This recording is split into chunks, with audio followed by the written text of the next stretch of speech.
ज्यादा दूर भागे नहीं होंगे। उस तरफ देखो तुम लोग। संजय के हाथ में गोली लगी थी।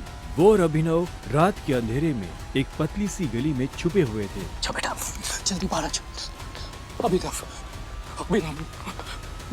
मेरी बात सुन बेटा, तुम यहाँ से भाग जाओ वरना ये लोग तुझे भी मार डालेंगे। बाहर सड़क पर उनकी गाड़ी खड़ी थी और उसी गाड़ी के पास खड़ा था राणा। अभिनव, बाहर आओ बेटा। समझ के जिसने संजय को गोली मारी थी। नहीं पापा, मैं आपको छोड़ के नहीं जाऊंगा। जिद मत कर अभिनव। बेटा देख, मैं तो अपनी जिंदगी जी चुका हूँ। अब जो भी करना है तुम्हें करना है। सब कुछ तुम्हें संभालना है। और मेरी बात सुन, एक बार यहाँ से जाए उसके बाद दोबारा मुड़ के मत देखना, ठीक है?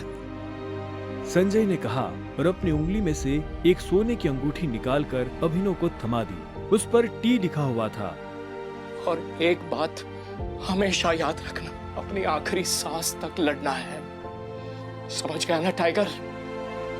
संजय ने अभिनव के माथे को चूमा। Run tiger, run tiger run! और अपनी बंदूक लेकर उन लोगों का सामना करने के लिए गली से बाहर निकल गए। संजय जैसे ही अपनी गाड़ी के पास पहुंचे तो राणा ने संजय पर बंदूक तान दी। टाइगर, इस कमीने का चेहरा मत भूलना।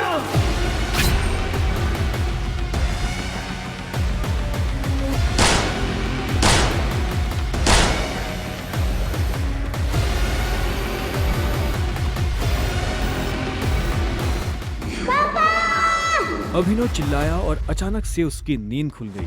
पसीने में तरबतर अभिनव अपने बिस्तर पर उठकर बैठ गया और गहरी सांसें लेने लगा। 18 साल, पिछले 18 सालों से ये सपना इसी तरह से अभिनव को परेशान कर रहा था। अभिनव ने पहले अपनी उंगली में पहनी उस अंगूठी को देखा और फिर बाथरूम की तरफ बढ़ने लगा। अभिनव गुड़गांव में रहता था और डिलीवरी बॉय का काम करता था। हालांकि इस काम में उसका मन नहीं लगता था, लेकिन अनाथ आश्रम से निकलने के बाद उसके पास ये करने के अलावा और कोई चारा नहीं था। 18 साल की उम्र में उसने अपना खर्च खुद उठाना शुरू कर दिया था। उसकी जिंदगी में बस एक ही खुशी थी, उसकी गर्लफ्रेंड वैभवी। जब भी वो वैभवी को देखता तो अपने सारे दुख भूल जाता था। और आज तो वैभवी का जन्मदिन था, इसलिए अभिनव जल्द से जल्द उससे मिलना चाहता था। अंकल, ये केक कितने का है? 600 का है। और ये पेस्ट्री? वो 60 का है। एक दे दीजिए। असल में अभिनव और वैभवी ने ये तय किया था कि वो पैसे जोड़कर अपने लिए किराए का एक बड़ा घर लेंगे, इसलिए वो पैसे वेस्ट नहीं करना चाहते थे। Thank you. Thank you. कुछ देर के बाद जब वो वैभवी के घर के बाहर पहुंचा तो उसने देखा वहाँ काफी रंगीन लाइट्स जल रही थी और वहाँ से तेज म्यूजिक की आवाज आ रही थी।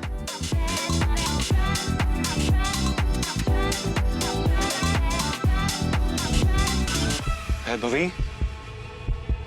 ये सब क्या है? ये कौन है वैभवी? देख नहीं रही है, डिलीवरी बॉय है। पर हम तो केक मंगवा चुके थे ना, फिर तूने पेस्ट्री क्यों मंगवाई? ओह, याद आया, ये तो वही डिलीवरी बॉय है ना जिसको तू डेट कर रही थी।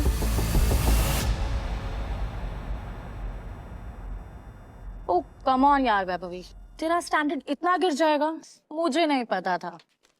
Babe, happy birthday babe. Abhinav Deven को अच्छी तरह से जानता था। वो एक बड़े बाप का लड़का था और हर वक्त वैभवी के आसपास मंडराता रहता था। देवेन को यहाँ देखते ही अभिनव का दिमाग खराब हो गया। उसके हाथ में एक बड़ा सा गिफ्ट था। उसके आगे अभिनव के हाथ में लटकी पेस्ट्री की थैली कुछ भी नहीं लग रही थी। मेरी वैभवी को छूने की तेरी हिम्मत कैसे? Stop it. दोस्तों, तुम लोगों को मेरे ऊपर डाउट था ना, मेरे स्टैंडर्ड्स पर डाउट था। अब बताती हूँ मेरे स्टैंडर्ड्स क्या हैं।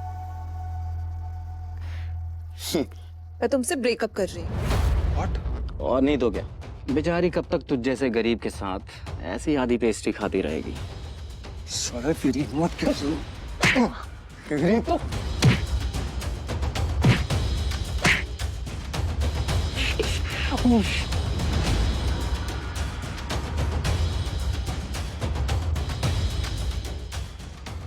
ये तुमने ठीक नहीं किया वैभवी। और अभिनव वहाँ से निकल गया। वो उन दोनों की शक्ल अब और नहीं देखना चाहता था। उसकी आंखों में आंसू थे और उसका दिल बुरी तरह टूट चुका था। हर घूंट के साथ उसकी आंखों के सामने वो दृश्य आ रहा था जिसमें देवेंद्र वैभवी के गालों को चूम रहा था। ये तुमने अच्छा नहीं किया वैभवी, तुमने बिल्कुल अच्छा नहीं किया। बहुत गलत किया तुमने मेरे साथ, बहुत गलत किया। अभिनव धोखे के नशे में डूबकर बेहोश हो चुका था, लेकिन उसके लिए ये रात यहाँ खत्म नहीं होने वाली थी।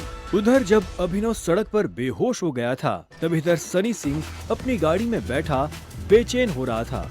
सनी सिंह की बहन अनन्या उसके गले का कांटा बन गई थी।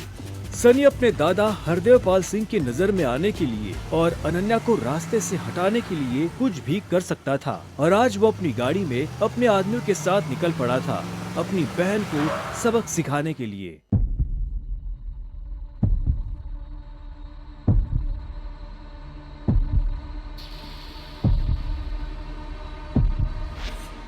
जल्दी करो, गाड़ी में डालो इसे। सुबह होने से पहले अगर हमने इसको अनन्या के कमरे में नहीं डाला तो ऐसा मौका दोबारा नहीं मिलेगा। Quick quick.